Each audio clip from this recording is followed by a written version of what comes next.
നമസ്കാരം. UPSC മലയാളം എന്ന YouTube ചാനലിലേക്ക് എല്ലാവർക്കും സ്വാഗതം. നമ്മളിന്ന് ഡിസ്കസ് ചെയ്യാൻ പോകുന്നത് 30 May 2021 the Hindu newspaper Delhi എഡിഷനാണ്. ഇത് നമ്മൾ UPSC പെർസെപ്ഷനിൽ നമ്മൾ നോക്കുകയാണ്. ഓക്കെ, ഫസ്റ്റ് ആർട്ടിക്കിളിലേക്ക് കടക്കാം. The withdraw transfer order of chief secretary Mamata Banerjee tell centre. ഇത് ഒരു പൊളിറ്റിക്കൽ ഇഷ്യൂവിൽ ഇൻക്ലൂഡ് ചെയ്യുന്നൊരു വാർത്തയാണ്. നമ്മളങ്ങനെ പൊളിറ്റിക്കലായിട്ടുള്ള കാര്യങ്ങൾ നമ്മൾ UPSC ചോദ്യം ചോദിക്കാറില്ല. ഇതിൻ്റെ കണ്ടക്സ്റ്റ് എന്താ നോക്കി നമുക്ക് ഡീറ്റെയിൽ ആയിട്ട് പറയാം കാര്യം എന്താ വേണ്ടതെന്നുള്ളത്. അതായത് വെസ്റ്റ് ബംഗാൾ ഗവൺമെൻറ് ചീഫ് സെക്രട്ടറീനെ സ്റ്റേറ്റിൽ നിന്ന് സെൻട്രലിലേക്ക് ട്രാൻസ്ഫർ ചെയ്തിരുന്നു. ഓക്കെ, അത് സഡൻ ട്രാൻസ്ഫർ ആയിട്ട് പെട്ടെന്നാണ് ചെയ്തത്. ഓക്കെ, അതിനെ റിലേറ്റ് ചെയ്യുന്നൊരു ഇഷ്യൂ ആണിത്.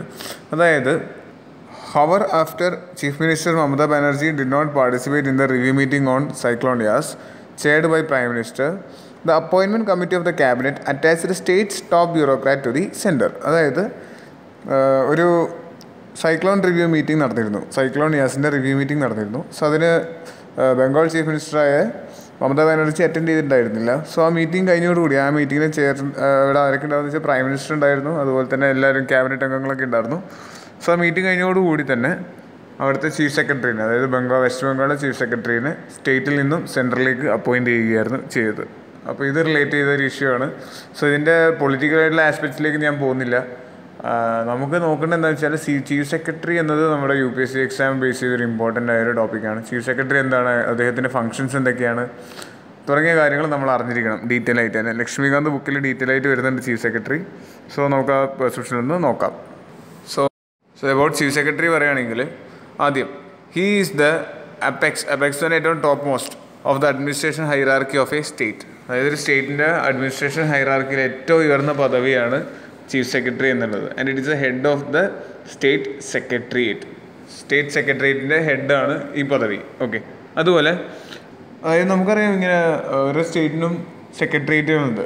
അപ്പോൾ ഈ സെക്രട്ടേറിയറ്റിൻ്റെ ഹെഡ് എന്നുള്ളത് ചീഫ് സെക്രട്ടറിയാണ്. ഓക്കെ, ഈ സെക്രട്ടേറിയറ്റിലാണ് മിനിസ്റ്റേഴ്സും കൗൺസിൽ ഓഫ് മിനിസ്റ്റേഴ്സ് എല്ലാം ഈ തീരുമാനങ്ങളും മീറ്റിംഗ് എല്ലാം നടത്തുന്നത്. അപ്പോൾ അതിലെല്ലാം ഭാഗമാവുന്ന ഒരാളും കൂടിയാണ് ചീഫ് സെക്രട്ടറി എന്നുള്ളത്.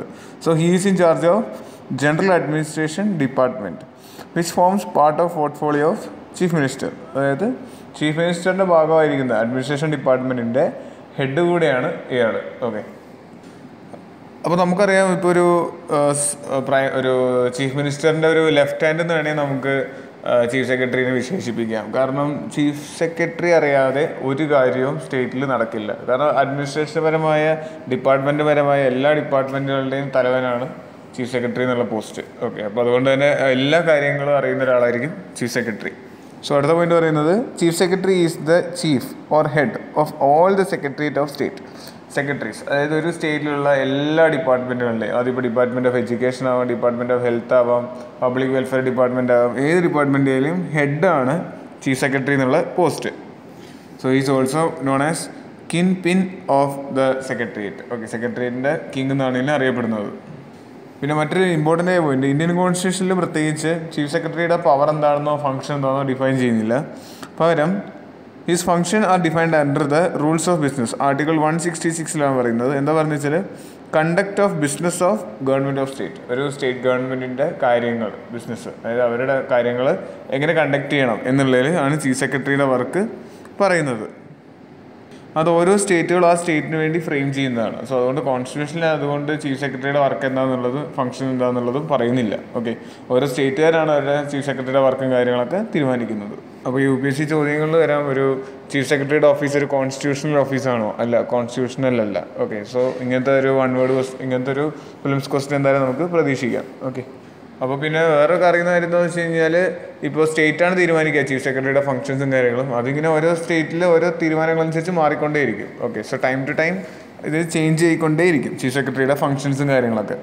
പിന്നെ ഓരോ സ്റ്റേറ്റും മറ്റൊരു സ്റ്റേറ്റും തമ്മിൽ അവരുടെ കസ്റ്റംസ് എല്ലാം വ്യത്യാസമുണ്ട്. അപ്പോൾ അതുകൊണ്ട് തന്നെ അവരുടെ ഫംഗ്ഷൻസും വ്യത്യാസം ഉണ്ടാകും. അപ്പോൾ അതുകൊണ്ട് ചീഫ് സെക്രട്ടറിയുടെ ഫംഗ്ഷൻ തന്നെ ഒരു ജനറലായിട്ടൊരു റൂളില്ല, അത് ഇങ്ങനെയാണ് നടക്കേണ്ടത്, ചീഫ് സെക്രട്ടറിയുടെ രീതികൾ ഇതൊക്കെയാണ് വർക്ക്, അങ്ങനെ ജനറലൈസ് ചെയ്യാൻ പറ്റില്ല ചീഫ് സെക്രട്ടറിയുടെ ഫങ്ഷൻസിന്. ഓക്കെ, ഇനി നമുക്കറിയുന്ന ജനറൽ ആയിട്ടുള്ള എന്തൊക്കെയാണ് ചീഫ് സെക്രട്ടറിയുടെ ഫങ്ഷൻസ് എന്ന് നോക്കാം. ഒന്നാമത്തെ, he is the principal adviser to the chief minister. Chief മിനിസ്റ്ററിൻ്റെ ഒരു മെയിൻ അഡ്വൈസറാണ് in all matter of state administration and secretary to the council of ministers. ബാക്കി എല്ലാ മിനിസ്റ്റേഴ്സിൻ്റെ മീറ്റിംഗ് നടത്തുമ്പോൾ ആ മീറ്റിങ്ങിൻ്റെ സെക്രട്ടറി, അതായത് ആ സി എമ്മിൻ്റെ കൂടെ തന്നെ ഇരിക്കും, അതായത് സി എമ്മിൻ്റെ കൂടെ തന്നെ തീരുമാനങ്ങളെല്ലാം പറഞ്ഞു കൊടുക്കുന്ന ആളാണ് ചീഫ് സെക്രട്ടറി. ഓക്കെ, അപ്പോൾ അതാണ് ആദ്യത്തെ പോയിന്റ്. രണ്ടാമത്തെ point, he is the administrative head of a state secretariat. ഓരോ സ്റ്റേറ്റ് സെക്രട്ടേറിയറ്റിൻ്റെയും അഡ്മിനിസ്ട്രേറ്റീവ് ഹെഡാണ്. And attend the meeting of cabinet and it sub committees. എല്ലാ മീറ്റിംഗും അറ്റൻഡ് ചെയ്യും. അതുപോലെ തന്നെ ഈ exercise general supervision and control over entire secretariat. Okay, പിന്നെ അടുത്ത, he is a secretary to the state cabinet and prepare agenda of cabinet meeting and keep record of his proceeding. Okay, അതായത് cabinet മീറ്റിങ്ങിൻ്റെ secretary ആയതുകൊണ്ട് തന്നെ സാധാരണ നമ്മളൊരു programme നടത്താൻ വേണ്ടി സെക്രട്ടറിയുടെ ജോലി എന്തൊക്കെയാണ്? സെക്രട്ടറിയുടെ ജോലി എന്നുള്ളത് അവിടെ മീറ്റിങ്ങിന് എന്തൊക്കെയാണ്, മീറ്റിംഗ് എന്തൊക്കെയാണ്, അതിൻ്റെ ഷെഡ്യൂൾ എന്തൊക്കെയാണ്, പിന്നെ എന്തൊക്കെ തീരുമാനങ്ങൾ എടുത്തു, എന്തൊക്കെ കാര്യങ്ങൾ ഡിസ്കസ് ചെയ്തു തുടങ്ങിയതിനെക്കുറിച്ചൊരു ഐഡിയ ഉണ്ടാക്കും. എന്നിട്ട് നമ്മളത് നോട്ട് ചെയ്യും. സോ ഇതുപോലെ തന്നെയാണ് ഇവിടെ ഇദ്ദേഹം എന്ത് ചെയ്യുന്നത് വെച്ച് കഴിഞ്ഞാൽ ഒരു മീറ്റിംഗ് നടത്തുന്നതിന് മുന്നേ ഒരു അജണ്ട പ്രിപ്പയർ ചെയ്യും. സോ അതിനുശേഷം അതിൻ്റെയൊക്കെ റെക്കോർഡ് സൂക്ഷിച്ച് വെക്കുകയും ചെയ്യും അവിടെ നടന്ന പ്രൊസീഡിങ്ങിൻ്റെ. മറ്റൊരു point, he act as head of state civil services. അതായത് സ്റ്റേറ്റിലുള്ള സിവിൽ സർവൻസുകളുടെയൊക്കെ ഹെഡാണ് ചീഫ് സെക്രട്ടറി എന്നുള്ള ആൾ. And deals with appointment, transfer, promotion of senior state civil servants. അതൊക്കെ ഇദ്ദേഹം ഡീൽ ചെയ്യുന്ന കാര്യങ്ങൾ, അവരുടെ അപ്പോയിൻമെൻറ്റ്, ട്രാൻസ്ഫർ, പ്രൊമോഷൻ. അതായത് ഇവർക്കൊരാളെ അപ്പോയിൻറ്റ് ചെയ്യാനുള്ള പവർ ഉണ്ട് എന്നല്ല പറഞ്ഞതിനർത്ഥം. അതായത് ആരെ ചൂസ് ചെയ്യണം അല്ലെങ്കിൽ ആരെ അങ്ങനത്തെ കാര്യങ്ങളൊക്കെ എന്താ പറയുക, ഡയറക്റ്റ് ചെയ്യാൻ ഇതിന് കഴിവുണ്ട്. ഓക്കെ, ഡയറക്റ്റ് ചെയ്യാനുള്ള പവർ മാത്രമേ ഉള്ളൂ. അപ്പോയിൻറ്റ് ചെയ്യുന്നതൊക്കെ വേറെ വേറെ ആൾക്കാരാണ്. ഓക്കെ, ഇപ്പോൾ ഒരു അഡ്മിനിസ്ട്രേറ്റർ അപ്പോയിൻറ്റ് ചെയ്യുന്നുണ്ടെങ്കിൽ അത് പ്രസിഡൻ്റാണ് ചെയ്യുക. അങ്ങനെ 10 വ്യത്യസ്തമായിട്ട് ഓരോ ആൾക്കാർക്ക് ഓരോ പവർ കോൺസ്റ്റിറ്റ്യൂഷനിൽ നമ്മൾ കൊടുത്തിട്ടുണ്ട്. ചീഫ് സെക്രട്ടറിക്ക് അതിനുള്ള കഴിവൊന്നുമില്ല. ചീഫ് സെക്രട്ടറിക്ക് അവരെ അത് ഡീൽ ചെയ്യാം. ഓക്കെ, ആരെ കൊണ്ടുവരണം, അല്ലെങ്കിൽ ആരെയാണ് മൂവ് ചെയ്യേണ്ടത്, അല്ലെങ്കിൽ ആരെ പ്രൊമോഷൻ ചെയ്ത് നെക്സ്റ്റ് ആര് വരണം, അങ്ങനത്തെ കാര്യങ്ങളൊക്കെ ഡീൽ ചെയ്യാനുള്ള, അതായത് ഒരാളെ പ്രൊമോട്ട് ചെയ്യാനുള്ള, ഡീൽ ചെയ്യാനുള്ള പവർ മാത്രമേ കൊടുത്തിട്ടുള്ളൂ. പിന്നെ മറ്റൊരു പോയിൻ്റാണ്, he act as A chief coordinator of state administration. Okay, ഒരു ചീഫ് കോർഡിനേറ്റർ പോലെ ആക്ട് ചെയ്യും. And ensure the inter departmental coordination. വേറെ വേറെ ഡിപ്പാർട്ട്മെൻറ്റുകളെല്ലാം കോർഡിനേറ്റഡ് ആയ രീതിയിലാണോ പോകുന്നതെന്നുള്ള എൻഷുർ ചെയ്യുന്നത് ഇദ്ദേഹത്തിൻ്റെ ഉത്തരവാദിത്തമാണ്. അതായത് ഇപ്പോൾ ചില സ്റ്റേറ്റുകളിൽ ഡിപ്പാർട്ട്മെൻറ്റുകളായിരിക്കും ഉണ്ടാവുക. അതായത് ഇപ്പോൾ ഞാൻ എക്സാമ്പിൾ പറയുകയാണെങ്കിൽ ഉത്തർപ്രദേശിലെ എഡ്യൂക്കേഷൻ മിനിസ്ട്രി എന്നൊരു മിനിസ്ട്രി ഇല്ല, പകരം എഡ്യൂക്കേഷൻ ഡിപ്പാർട്ട്മെൻറ്റാണ്. അതുപോലെ മഹാരാഷ്ട്രയിൽ ഹെൽത്ത് മിനിസ്ട്രി എന്നൊരു മിനിസ്ട്രി ഇല്ല, പകരം ഹെൽത്ത് ഡിപ്പാർട്ട്മെൻറ്റാണ്. അതുപോലെ അങ്ങനെ പല സ്റ്റേറ്റുകൾക്കും പല രീതിയിലാണുള്ളത്. അപ്പോൾ ഇത്തരം സാഹചര്യങ്ങളിൽ ഡിപ്പാർട്ട്മെൻറ്റുകൾ തമ്മിൽ ഇൻറ്ററാക്ട് ചെയ്താൽ മാത്രമേ, അല്ലെങ്കിൽ ഇൻ്റർറിലേഷൻ ഉണ്ടായാൽ മാത്രമേ കാര്യങ്ങൾ സ്മൂത്തായി നടക്കുകയുള്ളൂ. സോ അത് എൻഷുർ ചെയ്യുക, അല്ലെങ്കിൽ അവിടെ എന്തെങ്കിലും ഇഷ്യൂ ഉണ്ടെങ്കിൽ അത് സി എമ്മിലേക്ക്, ചീഫ് മിനിസ്റ്ററിലേക്ക് എത്തിക്കുക എന്നുള്ളതൊക്കെ ചീഫ് സെക്രട്ടറിയുടെ ഉത്തരവാദിത്തമാണ്. ഓക്കെ, അതുപോലെ he also act as a chairman of coordination committee to set up investigate inter departmental dispute. രണ്ട് ഡിപ്പാർട്ട്മെൻറ്റ് തമ്മിൽ എന്തെങ്കിലും ഡിസ്പ്യൂട്ടുകൾ നടന്നു എന്നിരിക്കുക, ഹെൽത്ത് ഡിപ്പാർട്ട്മെൻറ്റോ അല്ലെങ്കിൽ തമ്മിൽ എന്തെങ്കിലും അടിപിടി എന്തെങ്കിലും നടന്നു കഴിഞ്ഞാൽ ആ ഇഷ്യൂവിനെ മോണിറ്റർ ചെയ്യുകയും ആ ഇഷ്യൂവിനെ മോണിറ്റർ ചെയ്ത് അതിന് പരിഹാരം കണ്ടെത്തേണ്ടത്, അല്ലെ ആ ഒരു ഇഷ്യൂവിനെ ഇൻവെസ്റ്റിഗേറ്റ് ചെയ്യുന്ന ടീമിൻ്റെ ഹെഡ്, ചെയർമാനായിട്ട് ഇദ്ദേഹമാണ് ഉണ്ടാവുക. ഓക്കെ, ഫൈനൽ ഡിസിഷൻ എടുക്കേണ്ടത് ഇദ്ദേഹമാണ്. പിന്നെ ഇദ്ദേഹത്തെ എല്ലാതരം മീറ്റിങ്സിലും നമുക്ക് കാണാൻ പറ്റും. അതായത് ഒരു ഡിപ്പാർട്ട്മെൻറ്റ് സെക്രട്ടറികളുടെ മീറ്റിംഗ് ആണെങ്കിലും, കമ്മീഷണേഴ്സിൻ്റെ മീറ്റിംഗ് ആണെങ്കിലും, ഡിസ്ട്രിക്ട് കളക്ടേഴ്സിൻ്റെ മീറ്റിംഗ്, അതുപോലെ ഹെഡ് ഓഫ് ഡിപ്പാർട്ട്മെൻറ്റ്, എല്ലാത്തിലും ഹെഡ് ആയതുകൊണ്ട് തന്നെ, എല്ലാത്തിലും വർക്ക് കോർഡിനേറ്റ് ചെയ്യേണ്ടത് ഇദ്ദേഹം ആയതുകൊണ്ട് തന്നെ എല്ലാത്തിലും മീറ്റിങ്ങിൽ ഇദ്ദേഹത്തിനും ഭാഗമാക്കാവേണ്ടി വരും. അതുപോലെ തന്നെ he is the main channel of communication between his government and the central or other state governments. അതായത് കേരളത്തിലെ ചീഫ് സെക്രട്ടറിയാണ് കേരള ഗവൺമെൻറ് സെൻട്രൽ ഗവൺമെൻറ് തമ്മിലുള്ള കമ്മ്യൂണിക്കേഷൻ ഡീൽ ചെയ്യുന്നത്. ഓക്കെ, അതുപോലെ എന്തെങ്കിലും ആവശ്യങ്ങൾ അങ്ങോട്ടുണ്ടെങ്കിലും അല്ല അവിടുത്തെ കാര്യങ്ങൾ ഇവിടെയും ഇംപ്ലിമെൻറ്റ് ചെയ്യാനും വർക്കിങ്ങിനും ഫങ്ഷൻ ചെയ്യാനും എല്ലാത്തിനും ഇടയിൽ നിൽക്കുന്നത്, കമ്മ്യൂണിക്കേഷൻ ചാനൽ കണക്ട് ചെയ്യുന്നത് ചീഫ് സെക്രട്ടറി വഴിയാണ്. ഓക്കെ, അതുപോലെ തന്നെ he receive all important and confidential communication from the union government and submit them to chief minister. So union government chief മിനിസ്റ്റർക്ക് കൊടുക്കേണ്ട എല്ലാ കാര്യങ്ങളും ചീഫ് സെക്രട്ടറിനെയാണ് അറിയിക്കുക. സോ ചീഫ് സെക്രട്ടറിയാണത് ചീഫ് മിനിസ്റ്ററിലേക്ക് എത്തിക്കുക. ഓക്കെ, സോ ഇദ്ദേഹം ഒരു ഭയങ്കര ഇമ്പോർട്ടൻ്റ് ആയൊരു പൊസിഷനാണ്. അതുപോലെ തന്നെ സിവിൽ സർവീസിൻ്റെ ഏറ്റവും ലാസ്റ്റ് പൊസിഷനാണ്. നമ്മളിപ്പോൾ IAS എടുക്കുന്ന ആൾക്കാരിൻ്റെ ലാസ്റ്റ് പൊസിഷനാണ് ചീഫ് സെക്രട്ടറി എന്നുള്ളത്. ഓക്കെ, പിന്നെ വേറൊരു കാര്യം പറയാനുള്ളത്, നമ്മൾ ഇതിൽ ചീഫ് സെക്രട്ടറിയുടെ ഈ ഫങ്ഷൻസേ നോക്കുന്നുള്ളൂ. ഇവിടെയുള്ള ഇഷ്യൂവിലേക്ക് ഞാൻ ഡീറ്റെയിൽ ആയിട്ട് പോകുന്നില്ല, കാരണം അതിൻ്റെ ആവശ്യം നമുക്ക് സിലബസ് വൈസ് ചെയ്ത് ഒരിക്കലും അങ്ങനെ ഒരു ഇഷ്യൂ ചോദിക്കില്ല. ഓക്കെ, അതുകൊണ്ടാണ് ഞാൻ അങ്ങോട്ടേക്ക് പോകാത്തത്. സോ 2016 ചോദിച്ചൊരു ചോദ്യം ഞാൻ ആഡ് ചെയ്യാം. Consider the following statement. The chief secretary in a state is appointed by governor of that state. Chief സെക്രട്ടറിനെ അപ്പോയിൻറ്റ് ചെയ്യുന്നത് ഗവർണറാണോ എന്നാണ് ചോദിച്ചിരിക്കുന്നത്. ഓക്കെ, ഗവർണർ അല്ല ചീഫ് സെക്രട്ടറിനെ അപ്പോയിൻറ്റ് ചെയ്യുന്നത്. ചീഫ് സെക്രട്ടറിനെ അപ്പോയിൻറ്റ് ചെയ്യുന്നത് ആ ആ സ്റ്റേറ്റിലെ ചീഫ് മിനിസ്റ്ററാണ്. അതായത് നമ്മുടെ കേരളത്തിലാണെങ്കിൽ ചീഫ് സെക്രട്ടറി അപ്പോയിൻറ്റ് ചെയ്തിരിക്കുന്നത് പിണറായി വിജയനാണ്. അതുപോലെ ആ സ്റ്റേറ്റിലെ ചീഫ് മിനിസ്റ്ററാണ് ചീഫ് സെക്രട്ടറിനെ അപ്പോയിൻറ്റ് ചെയ്യേണ്ടത്. കാരണം അവർ ചീഫ് മിനിസ്റ്ററിന് ലെഫ്റ്റ് സൈഡായിട്ട് വർക്ക് ചെയ്യേണ്ട ഒരാളാണ്. അപ്പോൾ അതാരെ ഒന്ന് വരേണ്ടത് തീരുമാനിക്കേണ്ടത് CM ആണ്. അതുപോലെ chief secretary in the state has a fixed tenure. ഇല്ല, ചീഫ് സെക്രട്ടറിക്ക് ഫിക്സഡ് ടെൻച്ചർ ഇല്ല. സോ ഇതിന് ആൻസർ ഏതാ വരിക? ഒന്നും ശരിയല്ല, രണ്ടും ശരിയല്ല. So option D, neither 1 nor 2. So ഇത്രയും പറഞ്ഞുകൊണ്ട് നമുക്കിനി നെക്സ്റ്റ് ന്യൂസിലേക്ക് നോക്കാം. സോ അടുത്ത ആർട്ടിക്കിൾ ഇന്ത്യൻ കോസ്റ്റ് ഗാർഡിനെ റിലേറ്റ് ചെയ്യുന്ന ഒരു വാർത്തയാണ്. Coast guard will get more responsibility. So ഇതാണ് വാർത്തേൻ്റെ ഹെഡിങ്. സോ നമുക്ക് കണ്ടക്സ്റ്റ് എന്താണെന്നുള്ളത് നോക്കാം. സോ കണ്ടക്സ്റ്റ് പറയുന്നത് Indian coast guard will have more responsibility in the year to come as India's maritime zone expand to include entitlement in the extended continental shelves. Okay, അതുപോലെ തന്നെ he commissioned the offshore patrol vessel സജാക്. അതായത് Indian cost ഗാർഡിന് ഇനി ഉത്തരവാദിത്തങ്ങൾ കൂടാൻ പോവുകയാണ്. അതായത് ഇന്ത്യയുടെ maritime zone expand ചെയ്യാൻ പോവുകയാണ്, കോണ്ടിനെൻ്റൽ ഷെൽസുള്ള റീജിയനിലേക്ക് എക്സ്പാൻഡ് ചെയ്യുകയാണ്. അതുപോലെ തന്നെ സജാക് എന്ന പേരിലുള്ള ഒരു offshore patrol vessel, patrol എന്ന് പറഞ്ഞാൽ ഇവർക്ക് നിരീക്ഷണത്തിന് വേണ്ടിയുള്ള വെസൽ ഒന്ന് ലോഞ്ച് ചെയ്തിരിക്കുകയാണ്. സോ ആ ലോഞ്ചിങ്ങിൻ്റെ സമയത്താണ് ഇതിനെ കമ്മീഷൻ ഇങ്ങനത്തെ ഒരു വാർത്ത പുറത്തേക്ക് വിടുന്നത്. അപ്പോൾ നമുക്ക് എപ്പോഴും സെക്യൂരിറ്റി ഫോഴ്സസ് അല്ലെങ്കിൽ ഡിഫൻസ് അല്ലെങ്കിൽ അതിൻ്റെ ഏജൻസീസ് റിലേറ്റ് ചെയ്ത വാർത്തകൾ എപ്പോഴും ക്വസ്റ്റ്യൻസ് എപ്പോഴും GS3 പേപ്പറിലും അല്ലാണ്ടും ഒക്കെ ആയിട്ട് നമുക്ക് കാണാൻ പറ്റാറുണ്ട്.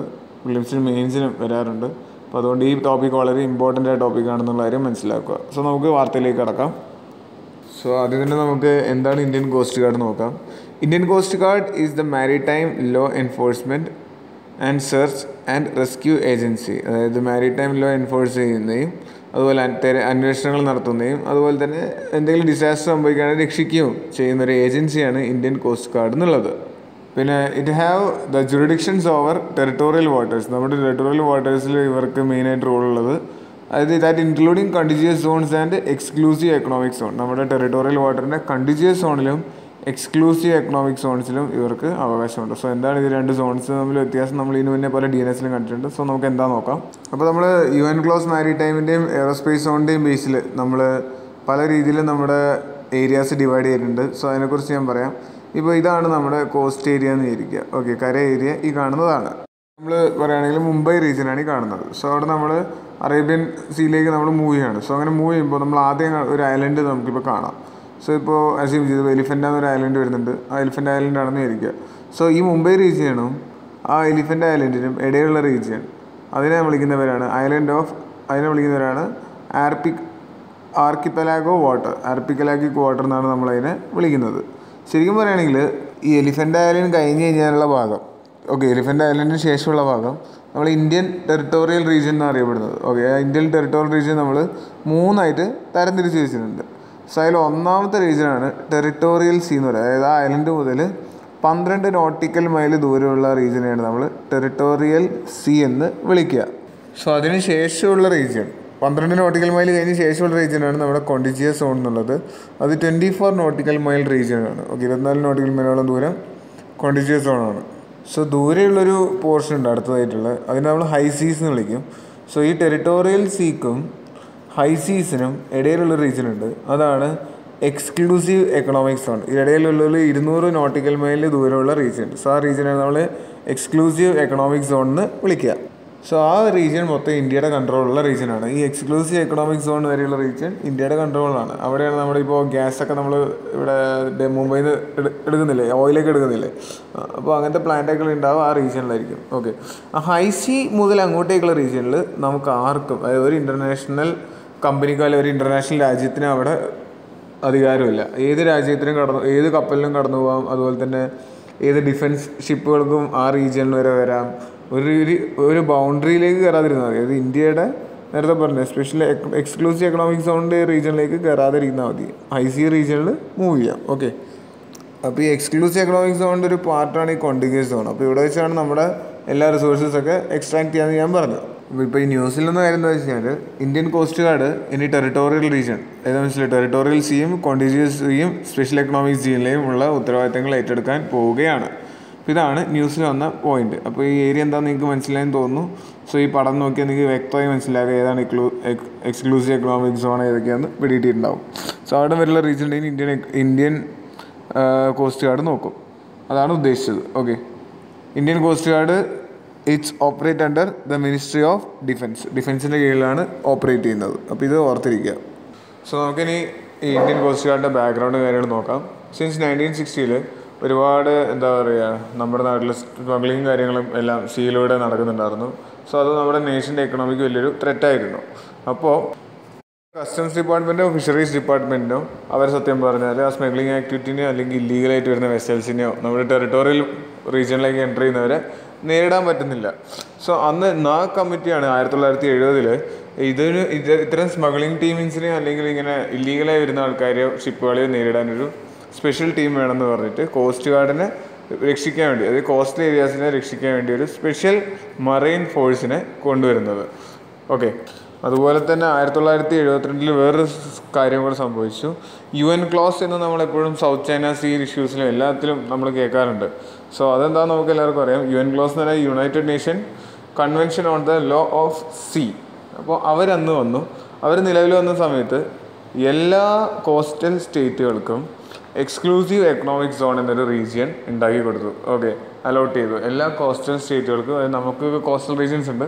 സോ അവിടേക്ക് ഒരു എക്സ്ക്ലൂസീവ് എക്കണോമിക് സോൺസ്. സോ അവിടുത്തെ റിസോഴ്സസ് ആ രാജ്യത്തിന് എടുക്കാം.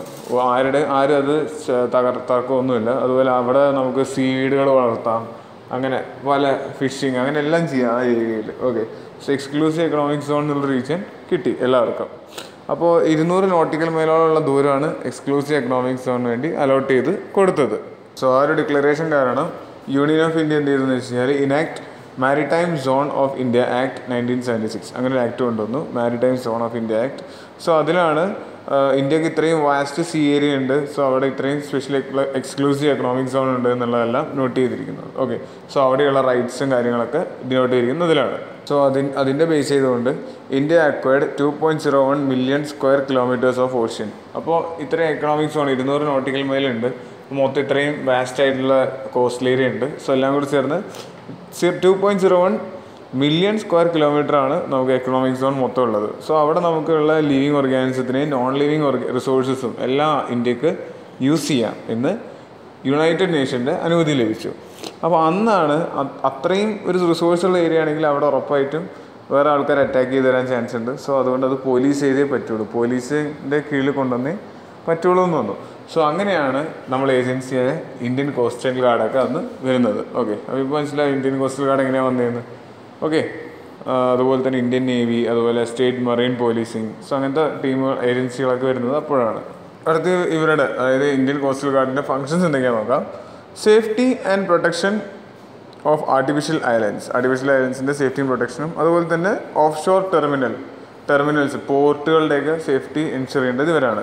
അതുപോലെ പ്രൊട്ടക്ഷൻ ഓഫ് ഫിഷർമാൻ, ഇപ്പോൾ നമ്മുടെ ഇവിടെ ഏതെങ്കിലും ഫിഷർ ബോട്ട് എന്തെങ്കിലും മുങ്ങിക്കഴിഞ്ഞാലൊക്കെ അവരെ രക്ഷിക്കാൻ ആദ്യം എത്തുക ഇന്ത്യൻ കോസ്റ്റൽ ഗാർഡാണ്. Okay, so protection of fisherman, assistance to fisherman in distress at sea, കടലുണ്ടാകുന്ന മാറ്റങ്ങൾ ഫിഷർമാൻ അറിയിക്കുക.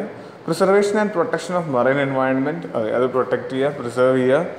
Prevention and control of marine pollution, നമുക്കറിയാം ചില കപ്പലുകൾ നമ്മൾ വേസ്റ്റ് ഇടുന്ന പോലെയല്ല, കപ്പൽ നശിപ്പിക്കുന്നൊരു പോയിൻ്റ് ഉണ്ട്, അതായത് കപ്പൽ പൊട്ടിക്കുന്നൊരു സംഭവമുണ്ട്. സോ കപ്പൽ പൊട്ടിച്ച് കഴിയുമ്പോഴത്തേക്ക് ഒരുപാട് എണ്ണ സീയിലേക്ക് വരും. സോ അങ്ങനെ ഭയങ്കര പൊല്യൂഷൻ ഉണ്ടാവും. ഓക്കെ, നശിപ്പിക്കുന്നൊരു കപ്പൽ ഈ ഒരുപാട് യൂസ് ചെയ്ത് കഴിഞ്ഞാൽ കപ്പൽ വേറെ വഴിയൊന്നും ഇല്ലാത്തതുകൊണ്ട് ഇൻഷുറൻസ് ചെയ്തിട്ട് അവർ കടലിൽ കൊണ്ടുപോയി മുക്കിക്കളയുക ചെയ്യുക. അപ്പോൾ പണ്ട് കപ്പൽ നശിപ്പിക്കുന്നൊരു സംഭവം ഉണ്ടാകും. അപ്പോൾ അതിൻ്റെ കുഴപ്പമെന്ന് വെച്ചാൽ അത്രയും എണ്ണയൊക്കെ കടലിലേക്ക് വരുന്ന ആകെ പൊല്യൂഷനാക്കി കളയും. അപ്പോൾ അങ്ങനെ പല രീതിയിൽ പൊല്യൂട്ട് ചെയ്യുന്നത്, പിന്നെ വേസ്റ്റ് കൊണ്ടുപോയി തള്ളുന്ന സംഭവമുണ്ട്. സോ അതൊക്കെ അങ്ങനെ ആരും ചെയ്യാൻ പാടില്ല. സോ അങ്ങനെ ആരും ചെയ്യുന്നുണ്ടോ എന്ന് കണ്ടുപിടിക്കലൊക്കെ ഇവരുടെ കീഴിലാണ് വന്നിരിക്കുന്നത്. അതുപോലെ assisting the customs and other authorities in anti smuggling operations. Anti smuggling operations എന്തെങ്കിലും ഉണ്ടെങ്കിൽ അതിനെ അസിസ്റ്റ് ചെയ്യുക, കസ്റ്റംസുകാരെ സഹായിക്കുക. അതുപോലെ enforcement of marine law enforce. Okay, maritimes ലോയിലല്ല, മാരിടൈം സെക്യൂരിറ്റി ലോയിലെ എൻഫോഴ്സ് ചെയ്യുന്ന ഇവരാണ്. Safety of life and property at sea, സീയിലുള്ള എല്ലാ പ്രോപ്പർട്ടിയുടെയും ലൈഫിൻ്റെയും സേഫ്റ്റി എൻഷുർ ചെയ്യുക. Collection of scientific data. So ഇതൊക്കെയാണ് ഇവരുടെ മെയിൻ ആയിട്ടുള്ള പാർട്ട്. ഓക്കെ, സോ ഇതിനെ റിലേറ്റ് ചെയ്തൊരു ക്വസ്റ്റ്യൻ നമുക്കിടാം. ഇതാണ് question. Consider the following with respect to Indian coastal guard. ICG, അതായത് ഇന്ത്യൻ കോസ്റ്റ് ഗാർഡിൻ്റെ ഷോർട്ട് ഫോമാണ്. ICG is a maritime security force under the ministry of defence. ശരിയാണോ തെറ്റാണോ? It is responsible for the security of only territorial water up to 12 nautical mile. 12 nautical mile വരെയുള്ള area മാത്രമേ ഇതിൽ വരുന്നുള്ളൂ. ഇത് ശരിയാണോ തെറ്റാണോ എന്ന് ഇപ്പോൾ തന്നെ മനസ്സിലായിട്ടുണ്ടാവും എല്ലാവർക്കും. ഓക്കെ, സോ അത് രണ്ടാമത്തെ പോയിന്റ് തെറ്റാണ്, പക്ഷേ ആദ്യത്തെ പോയിന്റ് ശരിയാണ്. Okay, so option 1. അപ്പോൾ ഇത്രയേ ഉള്ളൂ. സോ നമുക്കിനി അടുത്ത ന്യൂസിലേക്ക് പോകാം. സോ നെക്സ്റ്റ് ആർട്ടിക്കിൾ പറഞ്ഞതാണ് 13 more collectors can grand citizenship. So ഇതൊരു പുതിയതായിട്ട് കൊണ്ടുവന്ന സിറ്റിസൺഷിപ്പ് അമെൻമെൻറ്റിനെ ബേസ് ചെയ്തൊരു വാർത്തയാണ്. സോ എന്താ നോക്കാം. കണ്ടക്ഷൻ എന്താ വെച്ചാൽ the ministry of home affairs. അതെ, എന്താ മിനിസ്ട്രി ഓഫ് ഹോം അഫയേഴ്സ് എന്ന് പറയുന്ന കാര്യം എന്ന് വെച്ചാൽ സിറ്റിസൺഷിപ്പ് റിലേറ്റഡായ കാര്യങ്ങൾ നോക്കുന്നത് മിനിസ്ട്രി ഓഫ് ഹോം അഫയേഴ്സ് ആണ്. Has empowered 13 more district collectors. 13 district കളക്ടേഴ്സിന് ഒരു എംപവർമെൻറ്റ് കൊടുത്തിട്ടുണ്ട്. ഏതൊക്കെ സ്റ്റേറ്റിലാണ്? In Gujarat, Chhattisgarh, Rajasthan, Haryana and Punjab. ഈ 5 സ്റ്റേറ്റുകളിൽ 13 ഡിസ്ട്രിക്ട് കളക്ടേഴ്സിനാണ് എംപവർമെൻറ്റ് കൊടുത്തിരിക്കുന്നത്. എന്തിനു വേണ്ടി? To grant citizenship certificates to applicants belonging to 6 minority community from Pakistan, Bangladesh and Afghanistan. പാകിസ്ഥാനിൽ നിന്നും ബംഗ്ലാദേശിൽ നിന്നും അഫ്ഗാനിസ്ഥാനിൽ നിന്നും വന്ന് 6 മൈനോറിറ്റി കമ്മ്യൂണിറ്റിയിലുള്ള ആൾക്കാർക്ക് സിറ്റിസൺഷിപ്പ് സർട്ടിഫിക്കറ്റ് കൊടുക്കാനുള്ള അവകാശം 13 ഡിസ്ട്രിക്ട് കളക്ടേഴ്സിന് മിനിസ്ട്രി ഓഫ് ഹോം അഫയേഴ്സ് നൽകിയിട്ടുണ്ട്. അപ്പോൾ ഇതാണ് നമ്മുടെ വാർത്ത. Citizenship amendment act 2019 seeks to grant Indian citizen to 6 undocumented communities. അതായത് പുതിയ അമെൻമെൻറ്റ് ആക്ട് 2019 കൊണ്ടുവന്നിരിക്കുന്ന പുതിയ അമെൻമെൻറ്റ് ആക്ട് പറഞ്ഞിരിക്കുന്നത് 6 അൺഡോക്യുമെൻറ്റഡ് കമ്മ്യൂണിറ്റീസിന്. അതായത് അൺഡോക്യുമെൻ്റ് എന്ന് വെച്ചാൽ അവർ ഇന്ത്യയിൽ എവിടെയും ആ ഒരു കമ്മ്യൂണിറ്റീനെ കുറിച്ച് പ്രത്യേകിച്ച് കോൺസ്റ്റിറ്റ്യൂഷനിലൊന്നും കാണിച്ചിട്ടില്ല. സോ അൺഡോക്യുമെൻറ്റ് കമ്മ്യൂണിറ്റീസിന് കൊടുക്കാനുള്ള അവകാശമാണ് കൊടുത്തിരിക്കുന്നത്. So citizens is a central subject and home ministry periodically delegates power to the state through gazetted notifications of the section 16 of the citizenship act of 1955. Okay, so നമുക്കറിയാം ഇപ്പോൾ ഏതൊരു മൈഗ്രൻ്റ് ഇപ്പോൾ പുറത്തുനിന്നൊരു സ്റ്റേറ്റിൽ നിന്ന് വന്നൊരു മൈഗ്രൻ്റ് ആണെന്ന് വിചാരിക്കുക, അതായത് പുറത്തൊരു കൺട്രിയിൽ നിന്ന് വന്നൊരു മൈഗ്രൻ്റ് ആണെന്ന് വിചാരിക്കുക. അയാൾ ഹിന്ദു, ക്രിസ്ത്യൻ, ജെയിൻ, ബുദ്ധൻ അങ്ങനെ ഏതൊരു കാസ്റ്റ് ബേസിലുള്ള ആളായാലും ഇന്ത്യൻ സിറ്റിസൺഷിപ്പിന് വേണ്ടി, അതായത് അഭയാർത്ഥി എന്ന രീതിയിൽ വരുവാണെങ്കിൽ നമ്മളവർക്ക് സിറ്റിസൺഷിപ്പ് പ്രൊവൈഡ് ചെയ്യും. പല മെത്തേഡുണ്ട് സിറ്റിസൺഷിപ്പ് ലഭിക്കുന്നതിൻ്റെ. നാച്ചുറലൈസേഷൻ വഴി, അല്ലെങ്കിൽ സർട്ടിഫിക്കറ്റ് വഴി, അങ്ങനെ പല രീതിയിൽ സിറ്റിസൺഷിപ്പ് ലഭിക്കും. സോ അതിനെക്കുറിച്ച് നമ്മൾ ലക്ഷ്മികാന്തിൻ്റെ മലയാളം ഡിസ്കഷൻ വരുന്നുണ്ട്. സോ അതിൽ ആ വീഡിയോയിൽ നിങ്ങൾക്ക് കേൾക്കാൻ പറ്റും. സോ നമുക്കിപ്പോൾ എന്തൊക്കെയാണ് സിറ്റിസൺഷിപ്പ് അമെൻമെൻറ്റ് ആക്ട് 2019 കൊണ്ടുവന്ന മെയിനായിട്ടുള്ള കാര്യങ്ങൾ നോക്കാം. 1, change of definition of illegal migrant. Illegal migrant എന്നുള്ളതിൻ്റെ ഡെഫിനേഷൻ ചേഞ്ച് വരുത്തിയിട്ടുണ്ട്. അപ്പോൾ ഇത്രയും നാൾ ഇല്ലീഗൽ മൈഗ്രൻറ്റിൻ്റെ ഡെഫിനേഷൻ എങ്ങനെയാണെന്ന് വെച്ച് കഴിഞ്ഞാൽ, ഇപ്പോൾ ഒരാൾ ഇന്ത്യയിലേക്ക് വരുവാണ് വിത്തൗട്ട് പാസ്പോർട്ടാണെങ്കിൽ, പാസ്പോർട്ട് ഇല്ലാതെ ഒരാൾ ഇന്ത്യയിലേക്ക് വരുവാണെങ്കിൽ അയാൾ നമ്മൾ ഇല്ലീഗൽ മൈഗ്രൻറ്റ് എന്ന് വിളിക്കും. അല്ലെങ്കിൽ ഒരാൾ ഇന്ത്യയിലേക്ക് വരുവാണ് വിത്ത് പാസ്പോർട്ട് ബട്ട് ഒരു പർട്ടിക്കുലർ പീരീഡ് ഓഫ് ടൈമിൻ്റെ ഉള്ളിൽ ഇന്ത്യയിൽ നിന്ന് പോയില്ലെങ്കിൽ, അതായത് ഇപ്പോൾ ഒരു 100 ദിവസത്തേക്കാണ് അയാൾ ഇന്ത്യയിലേക്ക് വരുന്നതെങ്കിൽ 100 ദിവസം കഴിഞ്ഞിട്ടും പോയിട്ടില്ല, 120 ദിവസമായിട്ട് ഇന്ത്യയിൽ നിൽക്കുകയാണെങ്കിൽ അങ്ങനത്തെ ഒരാളെ നമ്മൾ ഇല്ലീഗൽ മൈഗ്രൻ്റ് തന്നെയാണ് വിളിച്ചിരുന്നത്. ആ ഒരു ഡെഫിനേഷനാണ് അതിലൊരു ചേഞ്ച് വരുത്തിയിരിക്കുകയാണ് സിറ്റിസൺഷിപ്പ് അമെൻമെൻറ്റ് ആക്ട് 2019. അതായത് if a person belonging to Hindu, Buddhist, Christian, Jain, Parsi ഇങ്ങനെ ഏതെങ്കിലും ഒരു മതസ്ഥനായ ഒരാളാണെന്ന് വിചാരിക്കുക, from Afghanistan, Bangladesh and Pakistan. So ഈ 3 രാജ്യങ്ങളിൽ നിന്ന് വരുവാണെന്ന് വിചാരിക്കുക. അങ്ങനത്തെ ഒരാൾ 31 ഡിസംബർ 2014 മുന്നേ ഇന്ത്യയിലേക്ക് എൻ്റർ ചെയ്തിട്ടുണ്ടെങ്കിൽ, അതുപോലെ തന്നെ പാസ്പോർട്ട് ഇല്ലാതെയാണ് ഇവർ വരുന്നതെങ്കിൽ, ഇത്രയും നാൾ നമ്മൾ അവരെ ഇല്ലീഗൽ മൈഗ്രൻ്റ് എന്നാണ് വിളിച്ചിരുന്നത്. പക്ഷേ ഇനി അങ്ങനെ വിളിക്കില്ല. ഓക്കെ, സോ ഇതാണ് വന്നിരിക്കുന്ന മാറ്റം. ഇല്ലീഗൽ മൈഗ്രൻ്റിൻ്റെ ഡെഫിനേഷന് ചേഞ്ച് വരുത്തിയിട്ടുണ്ട്. ഓക്കെ, സോ അടുത്ത രണ്ടാമത്തെ പോയിൻ്റാണ് residence clause reduced to 5 year from 11 year. അതായത് നമ്മൾ മറ്റേ ഇതിൽ കേട്ടിട്ടുണ്ട്, ലക്ഷ്മികാന്തി നമ്മൾ പഠിക്കാറുണ്ട്. ഇപ്പോൾ ഒരാൾ പുറത്തുള്ളൊരു രാജ്യത്തിൽ നിന്നും ഇന്ത്യയിൽ വന്ന് താമസിക്കുകയാണ്. സോ അയാൾക്ക് റെസിഡൻസ്, അതായത് ഇന്ത്യൻ സിറ്റിസൺഷിപ്പ് ലഭിക്കണം. സോ അതിനുവേണ്ടി എന്ത് ചെയ്യണമെന്ന് വെച്ച് കഴിഞ്ഞാൽ സിറ്റിസൺഷിപ്പ് സർട്ടിഫിക്കറ്റിന് വേണ്ടി അപ്ലൈ ചെയ്യണം. സോ അപ്ലൈ ചെയ്യാൻ വേണ്ടി, രജിസ്ട്രേഷൻ അപ്ലൈ ചെയ്യാൻ വേണ്ടി രജിസ്റ്റർ ചെയ്യുന്നതിന് 11 വർഷമെങ്കിലും മുന്നേ ഇന്ത്യയിൽ വന്ന് താമസിക്കുന്ന ആളായിരിക്കണം. അതായിരുന്നു കണ്ടീഷൻ. അതിപ്പോൾ മാറ്റിയിട്ട് 5 വർഷത്തേക്കായി കുറച്ച് കൊടുത്തു. ഒരു എക്സാമ്പിൾ പറയുകയാണെങ്കിൽ 2000 ഒരാൾ ഇന്ത്യയിൽ വന്നു, 2000 ഒരാൾ ഇന്ത്യയിൽ വന്നിട്ട് 2010 ഒരാൾ ഇന്ത്യയിൽ വന്നു.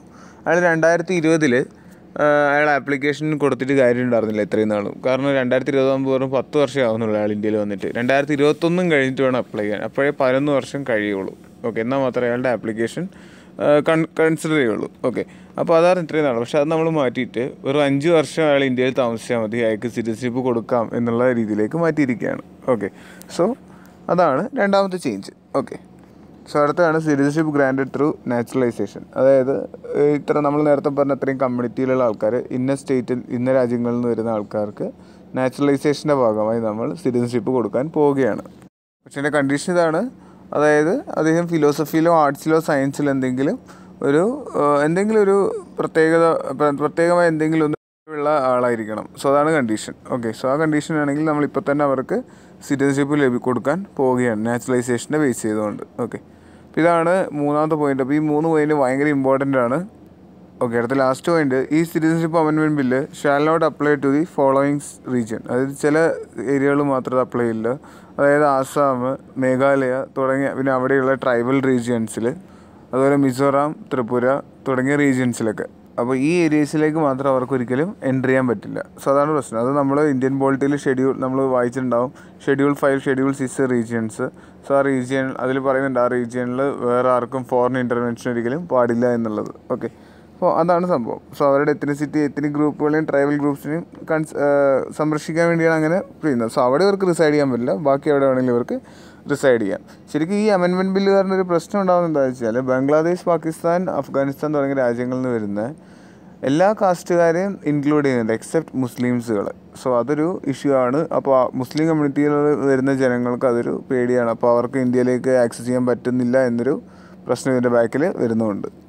സോ നമുക്കിതിൻ്റെ ബേസിക്കായ കുറച്ച് കാര്യങ്ങൾ നോക്കാം. Citizenship act 1955. സോ അതിൽ നമുക്ക് ഇന്ത്യയിലേക്ക് ഒരാൾക്ക് സിറ്റിസൺഷിപ്പ് ലഭിക്കുന്നത് എങ്ങനെയൊക്കെയെന്ന് പറയുന്നുണ്ടായിരുന്നു. ഒന്ന്, സിറ്റിസൺഷിപ്പ് ബൈ ബർത്ത്, ജന്മനാ ലഭിക്കുക. അതായത് നമ്മുടെ അച്ഛനും അമ്മയും ഇന്ത്യക്കാരാണ്, അങ്ങനെയാണെങ്കിൽ നമുക്കും ജനിക്കുമ്പോൾ നമുക്ക് ഇന്ത്യൻ സിറ്റിസണായിട്ടായിരിക്കും ജനിക്കുന്നുണ്ടാവുക. രണ്ടാമത്തത് ഡിസെൻഡൻറ്റ് വഴി, അതായത് തലമുറ അവകാശം വെച്ചിട്ട് വരുന്നത്. അതായത് നമ്മളെ പാരൻസ് പുറത്താണ് താമസിക്കുന്നത്, പക്ഷെ അവർ ഇന്ത്യൻ വംശജനാണ്.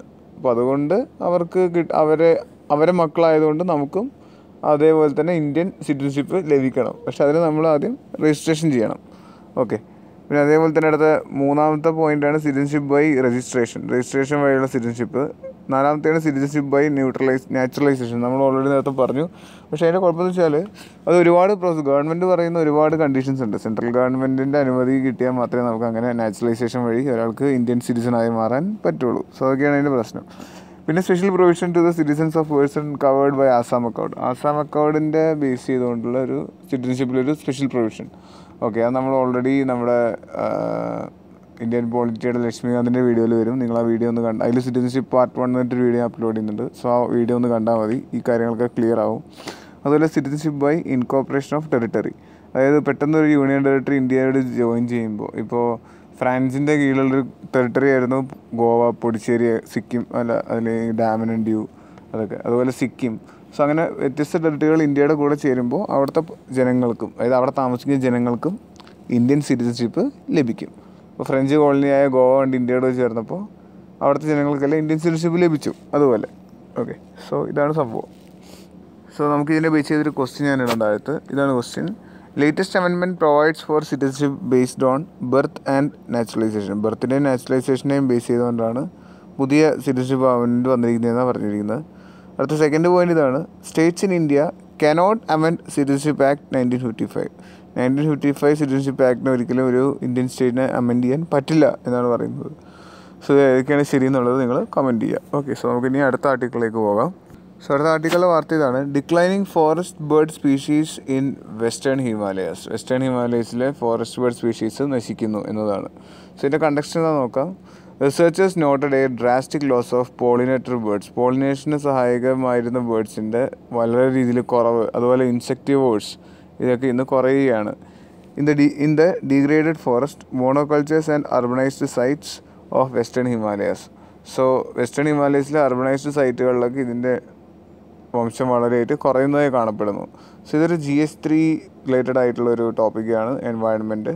അതുപോലെ തന്നെ പ്രിലിംസ് ബേസ് ചെയ്ത് വരാൻ ചാൻസ് കുറവാണ്. ഓക്കെ, നമുക്കിത് ഫുള്ളായിട്ട് നോക്കിയാലേ മനസ്സിലാവുള്ളൂ. ഓക്കെ, സോ നമുക്കറിയാം പോളിനേറ്റർ ബേർഡ്സ് എന്നുള്ളത് വളരെ ഇമ്പോർട്ടൻ്റ് ആണ് നമ്മുടെ ബയോഡൈവേഴ്സിറ്റിക്ക് നിലനിൽക്കാൻ വേണ്ടി. അതുപോലെ തന്നെ ഒരുപാട് ബേർഡ്സിനെ ഫീഡ് ചെയ്യുന്ന രീതിയിലുള്ള ഇൻസെക്ട്സുകളും എല്ലാം നമുക്ക് വളരെ ഇമ്പോർട്ടൻ്റ് ആണ്. അപ്പോൾ അവരുടെ എമൗണ്ടിൽ ഇത്രയും ഒരു ഡീഗ്രഡേഷൻ സംഭവിക്കുന്നത് ശരിക്കും നമ്മുടെ എക്കോളജീനെ വളരെ രീതിയിൽ ബാധിക്കും, അല്ലെങ്കിൽ ഫോറസ്റ്റും ബയോഡൈവേഴ്സിറ്റിനെയൊക്കെ നല്ല രീതിയിൽ ബാധിക്കും.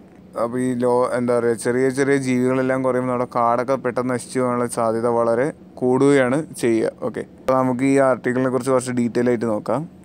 So result shows that there was a low diversity of species in monoculture area. Monoculture area എന്ന് പറഞ്ഞു കഴിഞ്ഞാൽ നമ്മളൊരു കൃഷി നടത്തുമ്പോൾ അവിടെ ഒരു പർട്ടിക്കുലർ ഒരു ക്രോപ്പ് മാത്രമേ വളർത്തുന്നുള്ളൂ എന്നിരിക്കുക, അല്ലെങ്കിൽ മിക്സഡ് ഫാമിംഗ് എന്നുള്ളൊരു കൺസെപ്റ്റ് നമ്മൾ യൂസ് ചെയ്യുന്നില്ല എന്ന് വിചാരിക്കുക. ഓക്കെ, മിക്സഡ് ഫാമിംഗ് ചെയ്യാണ്ട് ഒരേ തരം ക്രോപ്പ് തന്നെയാണ് എല്ലായിടത്തും വളർത്തുന്നതെന്നിരിക്കുക. അപ്പോൾ അങ്ങനെ വരുമ്പോഴത്തേക്കും അത് മെയിനായിട്ട് അർബൻ സൈറ്റ്സിലാണ്, കാരണം ആൾക്കാർ ഏറ്റവും ലാഭകരമായ വിളകളാണ് ഏറ്റവും കൂടുതൽ വളർത്തുക. അപ്പോൾ ബാക്കിയുള്ള എല്ലാ ക്രോപ്സിനെ ഡിപ്പെൻഡ് ചെയ്ത് ജീവിച്ചിരുന്ന ഇൻസെക്ട്സും കാര്യങ്ങളെല്ലാം അവിടെ മരിച്ചു പോവുകയാണ്. ഓക്കെ, അവർക്കവിടെ നിലനിൽക്കാൻ പറ്റാണ്ട് വരികയാണ്. സോ വെസ്റ്റേൺ സൈഡ്സ് ഓഫ് ഹിമാലയാസിൻ്റെ വെസ്റ്റേൺ സൈഡ്സിലാണ് ഈ ഒരു പ്രശ്നം ഇപ്പോൾ നോട്ട് ചെയ്തിരിക്കുന്നത്. അപ്പോൾ അങ്ങനെ മോണോകൾച്ചർ കൺസെപ്റ്റ് കൊണ്ടുവന്നതുകൊണ്ടും അർബൻ സൈറ്റ്സിൻ്റെ ഡെവലപ്മെൻറ്റ് രീതിയിൽ ആൾക്കാരെല്ലാവരും അവിടെ കൂടുതൽ കയ്യേറ്റമൊക്കെ നടത്തുന്നു, ഡെൻസിറ്റി കൂടുന്നു ആൾക്കാരുടെ. അപ്പോൾ അതുകൊണ്ടാണ് സ്പീഷീസിൻ്റെ വെറൈറ്റി കുറഞ്ഞത് കൊണ്ടൊക്കെയാണ് ഈ റേഷ്യോ ഉണ്ടാവാനുള്ള കാരണം. അപ്പോൾ അത് മെയിനായിട്ട് ഈ ഒരു സംഭവം. പിന്നെ അതുപോലെ തന്നെ അർബനൈസേഷനാണ് വലിയൊരു പ്രശ്നം. അതായത് ഒരു forest area. So forest area നമ്മളൊരു വീട് വെക്കുകയാണെങ്കിൽ നമ്മൾ എന്ത് ചെയ്യും, അവിടെയുള്ള മരങ്ങൾ ആദ്യം മുറിച്ച് കളയും. വീടിനെ മുകളിൽ വീഴാതിരിക്കുക എന്നൊക്കെ പറഞ്ഞൊക്കെ നമ്മൾ മുറിക്കും. അതുപോലെ ഒരുപാട് വീടുകൾ വരുമ്പോൾ ആ ഏരിയയിലുള്ള എല്ലാ മരങ്ങളും നമ്മൾ വെട്ടും. ഇത്രയും മരങ്ങൾ വെട്ടിയിട്ട് നമ്മളിപ്പോൾ ഇത്രയും കിലോമീറ്റേഴ്സോളം ഫോറസ്റ്റാണെന്നിരിക്കുക. സോ അതിൻ്റെ 2 ഏരിയയിൽ നമ്മൾ ഫോറസ്റ്റ് വെച്ച് നടുക്കുള്ള ഏരിയ മുഴുവൻ നമ്മൾ വെട്ടി വീട് വെച്ചു. അതുപോലെ ആ ഏരിയയിലേക്ക് ഇനി ആക്സസ് ചെയ്യാൻ എന്ത് ചെയ്യും, വരുന്ന വഴിയിലുള്ള ഫോറസ്റ്റും കൂടെ നമ്മൾ വെട്ടിക്കളയും. അപ്പോൾ അങ്ങനെ നമ്മൾ ആ ഏരിയയിലുള്ള ഒരുപാട് ജീവികളൊക്കെയാണ് നശിപ്പിക്കുന്നത് ഇതോടുകൂടി. സോ നമുക്കൊരു വുഡ് പെക്കറിൻ്റെ ഒരു എക്സാമ്പിൾ എടുത്ത് ഞാൻ ഒരു എക്സാമ്പിൾ പറയാം. അതായത് വുഡ് പെക്കർ ഒരു കാട്ടിൽ ജീവിക്കുന്നുണ്ടെന്ന് വിചാരിക്കുക. സോ വുഡ് പെക്കറിൻ്റെ ബാക്കിയുള്ള ബേർഡ്സിനൊന്നും നെസ്റ്റ് കൂട്ടാൻ പറ്റാത്ത അത്രയും കട്ടിയുള്ള മരങ്ങളിൽ വരെ ഹോൾ ഇട്ടിട്ട് ആ ഹോളിൻ്റെ ഉള്ളിൽ താമസിക്കലാണ് വുഡ് പെക്കർ ചെയ്യുക. അപ്പോൾ അതുപോലെ തന്നെ ഇവർ ബാക്കിയുള്ള ബേർഡ്സിന് വേണ്ട രീതിയിലുള്ള ഹോൾസ് ഇവർ ക്രിയേറ്റ് ചെയ്യും. അപ്പോൾ ഒരുപാട് ഡൈവേഴ്സ് ആയിട്ടുള്ള പലതരം പക്ഷികൾക്ക് അവിടെ നിന്ന് താമസിക്കാൻ പറ്റും, അവരവിടെ നിന്ന് പോപ്പുലേറ്റ് ചെയ്യും. ഓക്കെ, അവർക്ക് അവിടെ നിലനിൽക്കാൻ സസ്റ്റെയിൻ ചെയ്യാൻ പറ്റും. പക്ഷേ ഇപ്പോൾ അങ്ങനത്തെ വുഡ് പെക്കേഴ്സിൻ്റെ ഇതൊന്നും, അല്ലെങ്കിൽ അങ്ങനെ പല ബേർഡ്സുകൾ, ഞാൻ വുഡ് പെക്കർ നമുക്കെല്ലാവരും കോമൺ അറിയുന്നതുകൊണ്ട് പറഞ്ഞതേ ഉള്ളൂ. അതുപോലെ ഒരുപാട് ബേർഡ്സിനെയാണ് ഇപ്പോൾ അവിടെ നിന്ന് കാണാണ്ടായത്. സോ അവർക്കൊന്നും അവിടെ നിൽക്കാൻ പറ്റുന്നില്ല. ഓക്കെ, സോ നമുക്കിനി എന്ത് ചെയ്യണമെന്ന് വെച്ച് കഴിഞ്ഞാൽ UPSCയിൽ ഇപ്പോൾ ഇൻ കേസ് ഈ ഒരു ക്വസ്റ്റ്യൻ വന്നുകൊണ്ടിരിക്കുക, നമ്മൾ വളരെ നല്ല വേ ഫോർവേഡുകൾ എഴുതേണ്ടി വരും. ഓക്കെ, സോ നമുക്ക് ഇത്തരം ക്വസ്റ്റ്യൻസിന് കൊടുക്കാൻ പറ്റിയ വേ ഫോർവേഡ് എന്താണെന്ന് നോക്കാം. ഒന്നാമത്തത് restrict jhum cultivation or slash and burn cultivation. ഒരു മരം മുറിച്ച് മരം നശിപ്പിച്ചിട്ട് ആ മരം അവിടെ വെച്ച് തന്നെ കത്തിച്ചിട്ട് പണ്ട് നൊമാഡിക് ലൈഫിൽ ചെയ്തിരുന്ന ഒരു മെത്തേഡാണ് ഈ jhum cultivation, slash and burn എന്ന് പറയുന്ന മെത്തേഡ്. സോ അതിന് നമ്മൾ റെസ്ട്രിക്റ്റ് ചെയ്യുക, അതാണ് ഒന്നാമത് ചെയ്യേണ്ട കാര്യം. രണ്ടാമത്തത് prevent land use change. So ഒരു നാട്ടിൽ എങ്ങനെയാണോ ലാൻഡുള്ളത് അതേ രീതിയിൽ തന്നെ നിലനിർത്താൻ ശ്രമിക്കുക. അതിന് ചേഞ്ച് വരുത്തുമ്പോഴാണ് ഇതുപോലത്തെ കിളികൾക്ക് അവിടെ സർവൈവ് ചെയ്യാൻ പറ്റാണ്ട് അവർ പോകേണ്ടി വരുന്നത്. മൂന്നാമത്തെ നാച്ചുറൽ ആൻഡ് ഓർഗാനിക് ഫാമിംഗ്. അതായത് നമ്മൾ പെസ്റ്റിസൈഡ്സും കെമിക്കൽസും എല്ലാം ഇങ്ങനത്തെ ഏരിയാസിൽ ഒരുപാട് യൂസ് ചെയ്യാൻ തുടങ്ങുമ്പോൾ അവിടുത്തെ ഇൻസെക്ട്സിനെ അല്ലെങ്കിൽ അതുപോലത്തെ പോളിനേഷൻ നടത്തുന്ന പോലത്തെ പോളിനേഷനിലൊക്കെ ചെറിയ ഇൻസെക്ട്സിന് ഒരു റോളുണ്ട്. സോ അവർ നല്ല രീതിയിൽ എഫക്റ്റ് ചെയ്യും. ഇൻസെക്ടിസൈഡ്സൊക്കെ അവരുടെ സൈക്കിൾ നശിപ്പിച്ച് കളയും. സോ അങ്ങനെ വരുമ്പോഴാണ് അവർക്ക് അവിടെ നിൽക്കാൻ പറ്റാണ്ടാവുന്നു. സോ അവരെ കൺസ്യൂം ചെയ്യുന്ന ബേർഡ്സിന് അവിടെ നിൽക്കാൻ പറ്റാണ്ടാവുന്നു. അങ്ങനെ ആ സൈക്കിൾ നശിച്ചിട്ട് അവർ വേറെ സ്ഥലത്തേക്ക് പോകേണ്ടതായി വരുന്നു. അതുകൊണ്ട് ഫാമിംഗ് നടത്തുകയാണെങ്കിൽ തന്നെ നാച്ചുറൽ ആൻഡ് ഓർഗാനിക് ഫാമിങ്സ് യൂസ് ചെയ്യുക. പിന്നെ ഇൻസിറ്റു കൺസർവേഷൻ പ്രോഗ്രാംസ് കൊണ്ടുവരിക. അതായത് അവരെവിടെയാണോ താമസിക്കുന്നത്, എങ്ങനെയാണ് ഇത്ര നാൾ താമസിച്ചത്, അതേ രീതിയിൽ തന്നെ തുടരാൻ ശ്രമിക്കുക മാക്സിമം. പിന്നെ ഏറ്റവും ലാസ്റ്റുള്ള പോയിന്റ് ഇമ്പോർട്ടൻ്റ് ആണ്, with the help of local community. അവിടെയുള്ള ലോക്കൽ കമ്മ്യൂണിറ്റിയുടെ സഹായത്തോടു കൂടി അവരെ മാക്സിമം കൺസർവ് ചെയ്യാൻ ശ്രമിക്കുക. ഓക്കെ, സോ ഇതൊക്കെയാണ്. കാരണം ലോക്കൽ കമ്മ്യൂണിറ്റീസിൻ്റെ ഗുണം എന്താ വെച്ചാൽ അവർക്കറിയാം അവിടുത്തെ ഓരോ സ്പീഷീസിൻ്റെയും ലൈഫ് സ്റ്റൈലും കാര്യങ്ങളും നമ്മളെക്കാളും, അതായത് ഒരു ഗവൺമെൻറ് അതോറിറ്റീനേക്കാളും നന്നായി അവർക്കറിയാം. ഇതൊക്കെയാണ് ഇതിൻ്റെ വേ ഫോർവേഡും കാര്യങ്ങളും. ഈ ലോക്കൽ കമ്മിറ്റിയുടെ സംഭവം നമ്മൾ ഒരുപാട് നാട്ടിൽ, രാജസ്ഥാനിലും പല സ്ഥലങ്ങളിലും നമ്മൾ ഇതുപോലെ സംരക്ഷണ രീതികളൊക്കെ നമ്മൾ യൂസ് ചെയ്തിട്ട് സക്സസ്ഫുള്ളായൊരു മെത്തേഡ് കൂടിയാണ്. ഓക്കെ, സോ ഇതിൻ്റെ ബേസ് ചെയ്തൊരു ക്വസ്റ്റ്യൻ ഞാൻ ഇടുന്നുണ്ട്. If you visit the state of Himachal Pradesh and Uttarakhand, which of the following flora and fauna species you will encounter naturally? Tiger, Asiatic lion, salt water crocodile, woodpecker, oak trees. So ഇതിൻ്റെ answer കണ്ടുപിടിക്കുക. Okay, അപ്പോൾ ഇതിൻ്റെ answer നിങ്ങൾ ആലോചിക്കുക. ഓക്ക് trees എന്തായാലും അവിടെ ഉണ്ട്, would peckers എന്തായാലും ഉണ്ട്, കാരണം കട്ടിയുള്ള മരങ്ങളുള്ള റീജിയൻസാണ്. അപ്പോൾ എന്തായാലും നമുക്ക് 4ഉം 5ഉം ഓപ്ഷൻ എന്തായാലും ഉണ്ടാകുമെന്ന് മനസ്സിലായി. സോ ഓപ്ഷൻ നോക്കിയാൽ 4 എല്ലാ ഓപ്ഷനിലും 4 ഉണ്ട്, 5ഉം ഉണ്ട്. ഓക്കെ, ഇനി ഇതിലില്ലാത്ത ഇതായിരിക്കും salt water crocodile. Uttarakhand, Himachal Pradesh എന്നൊക്കെ പറഞ്ഞാൽ ഹിമാലയൻ വാട്ടേഴ്സാണ് അങ്ങോട്ടേക്ക് എത്തുന്നത്. അതായത് മുകളിൽ നിന്നുള്ള ഗ്ലേഷ്യൽസ് മെൽറ്റായിട്ട് വരുന്ന വാട്ടറാണ്, കടൽ വെള്ളമല്ല. ഓക്കെ, അപ്പോൾ അത്രയും ഞാൻ പറയുന്നുള്ളൂ. അപ്പോൾ അതുകൊണ്ട് സോൾട്ട് വാട്ടർ ക്രോക്കഡൈൽസ് എന്തായാലും അവിടെ ഇല്ല. അപ്പോൾ ഓപ്ഷൻ 3 അങ്ങ് എടുത്ത് കളയാം. സോ ഓപ്ഷൻ 3 ഇല്ലാത്തത് ഏതാണോ അതാണ് ഉത്തരം. ഓക്കെ, അപ്പോൾ തന്നെ കറക്റ്റ് ആൻസറിലേക്ക് നമുക്ക് എത്തിക്കാൻ പറ്റും. സി ആണ് ആൻസർ. സോ നമുക്ക് നെക്സ്റ്റ് ആർട്ടിക്കിളിലേക്ക് നോക്കാം.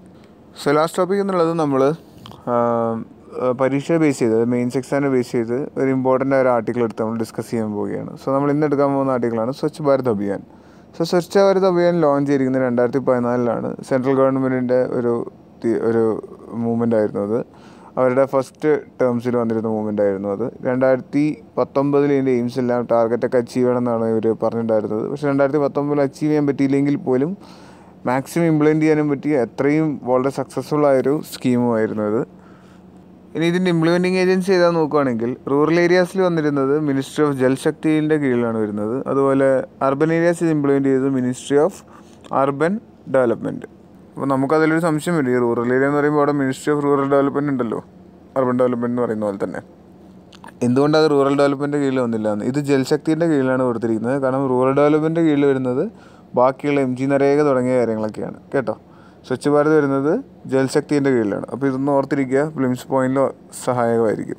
സോ ഇവരുടെ ഒബ്ജക്റ്റീവ്സ് എന്തൊക്കെയാണെന്ന് നോക്കാം. ഇറ്റ്സ് വെരി സ്ട്രെയിറ്റ് ആണ്, കാര്യങ്ങളൊക്കെ വ്യക്തമായിട്ട് പറയുന്നുണ്ട്.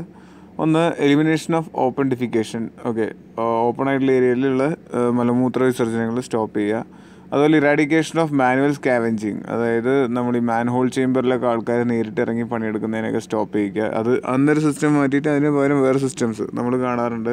ഇപ്പോൾ UP പോലത്തെ സ്റ്റേറ്റുകൾ എടുക്കുകയാണെങ്കിൽ അവിടെ ഏറ്റവും കൂടുതൽ ആൾക്കാർ അങ്ങനത്തെ ജോലികൾ ഏർപ്പെടുന്ന സ്റ്റേറ്റും കൂടിയാണ് UP. സോ അതൊക്കെ അവിടെ സ്റ്റോപ്പ് ചെയ്തത് ഇതിന് ശേഷമാണ്. അതുപോലെ modern and scientific solid waste management, അതെ, വേസ്റ്റിൽ നിന്ന് എനർജി ഉണ്ടാക്കുക എന്നുള്ള മെത്തേഡുകളൊക്കെ പുറം രാജ്യങ്ങളിലൊക്കെ നമ്മൾ കേട്ടിട്ടുണ്ട്. സോ അങ്ങനത്തെ മെത്തേഡുകൾ ഇന്ത്യയിൽ ഇംപ്ലിമെൻറ്റ് ചെയ്യുക.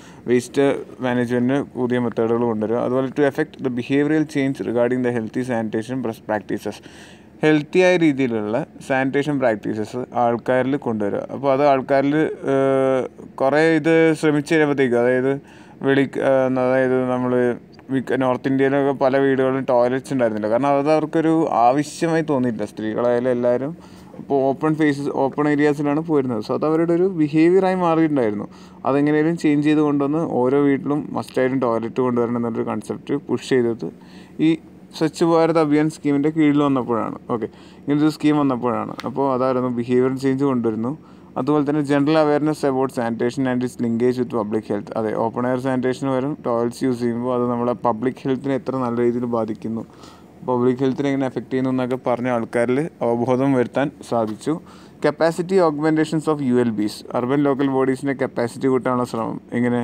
By creating enabling environment for private sectors participation, private കമ്പനികളെയും കൂടെ ഇതിൽ ഇൻക്ലൂഡ് ചെയ്യാനുള്ള ഒരു ശ്രമം.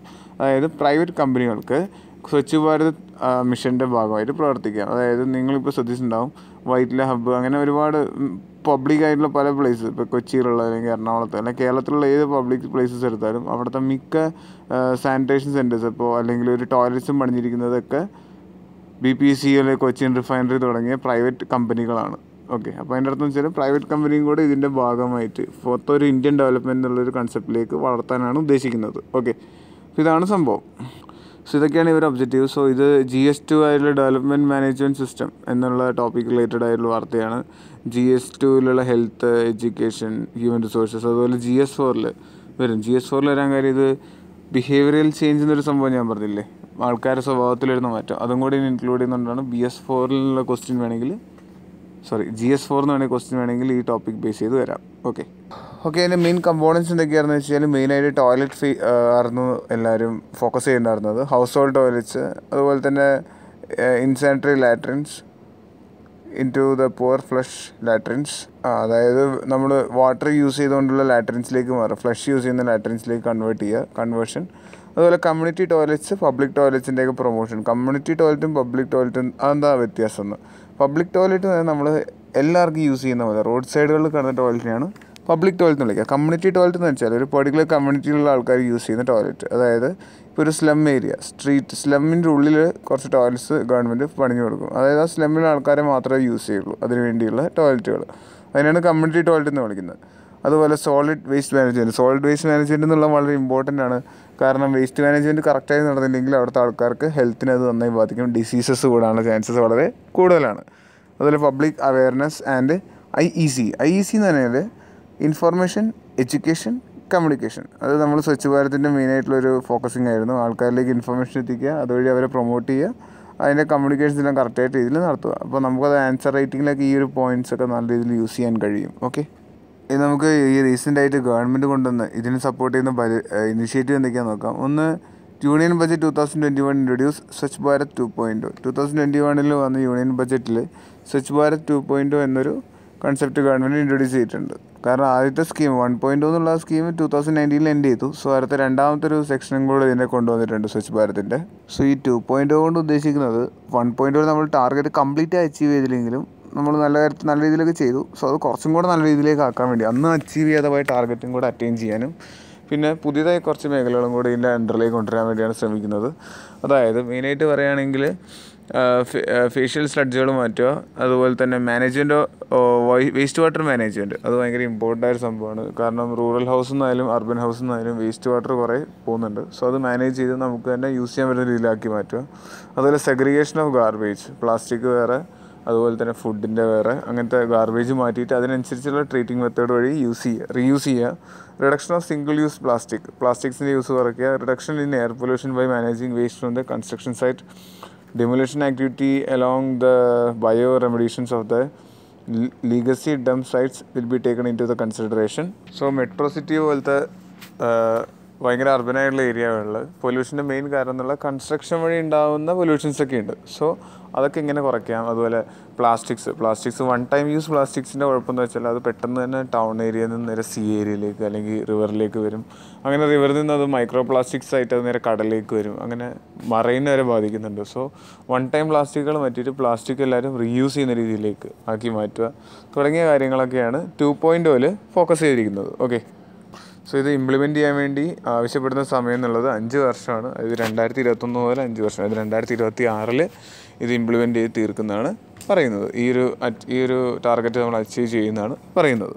സോ സ്വച്ഛ് സർവേക്ഷൻ എന്ന ഒരു സർവേ ഇന്ത്യയിൽ നടന്നിരുന്നു. സോ അതൊരു ആനുവൽ സർവേ ആണ് ക്ലെൻലിനെസ്സിൻ്റെ ബേസ് ചെയ്യുന്നതിനുള്ള. ക്ലെൻലിനെസ്, ഹൈജീൻ, സാനിറ്റേഷൻ എല്ലാ സിറ്റീസിലും ടൗൺസിലും, ഇന്ത്യയിലുള്ള എല്ലാ സിറ്റീസും ടൗണിലും ഇൻക്ലൂഡ് ചെയ്തിരുന്നു. മൊത്തം 2016 ആദ്യത്തെ സർവേ നടത്തിയിട്ടുണ്ടായിരുന്നു. അന്ന് 73 സിറ്റികളാണ് അത് കവർ ചെയ്തിട്ടുണ്ടായിരുന്നത്. 2020 ആ സർവേ 4242 സിറ്റീസ് കവർ ചെയ്യാൻ പറ്റി. അത് ലോകത്ത് തന്നെ ക്ലെൻലിനെസ്സിനെ വെച്ച് ബേസ് ചെയ്ത് നടത്തിയ ലാർജസ്റ്റ് സർവേ എന്നാണ് അറിയപ്പെടുന്നത്. So it's very important.